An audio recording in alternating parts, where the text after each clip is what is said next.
உங்கள் தந்திவன் தொலைக்காட்சியில் தெனாலிராமன் தினமும் மாலை 6 மணிக்கு காண தவறாதீர்கள். திருடுபோன செல்போன்களை கண்டுபிடித்து உரியவர்களிடம் ஒப்படைக்கும் நிகழ்ச்சியில் நடந்த உணர்ச்சிமயமான சம்பவத்தை பற்றி விளக்குகிறது இந்த செய்தி தொகுப்பு.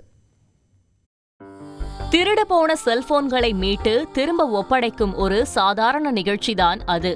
ஆனால் அங்கு நடந்த சம்பவம் சாதாரணமானது அல்ல, உணர்ச்சி பூர்வமானது. கண்கள் குளமாக ஒரு தாய் அடித்த ராயல் சல்யூட் நிகழ்ச்சியை ஏற்படுத்தியிருக்கிறது.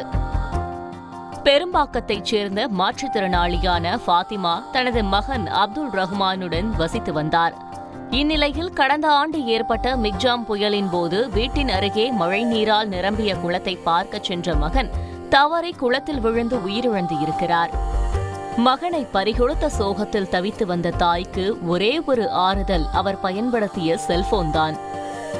தனது மகன் ஆசையாக வாங்கிய செல்போனை தனது மகனின் நினைவாக அதனை பத்திரமாக பாதுகாத்து பயன்படுத்தி வந்திருக்கிறார்.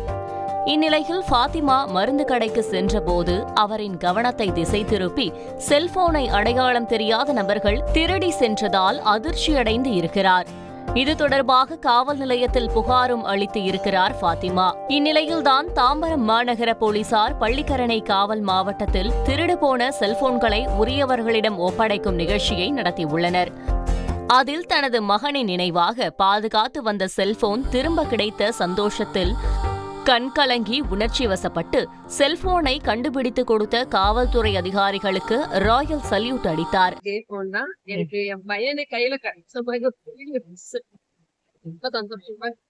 காவல்துறை எல்லாருக்கும் நான் ரொம்ப நன்றி சொல்லிக்கிறேன்.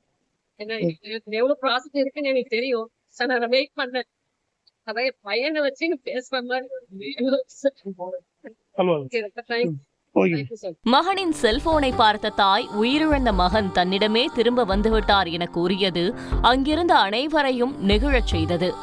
தந்தி டிவி செய்திகளுக்காக செய்தியாளர் மீரான். உங்கள் தந்திவன் தொலைக்காட்சியில் தெனாலிராமன் தினமும் மாலை 6 மணிக்கு காண தவறாதீர்கள்.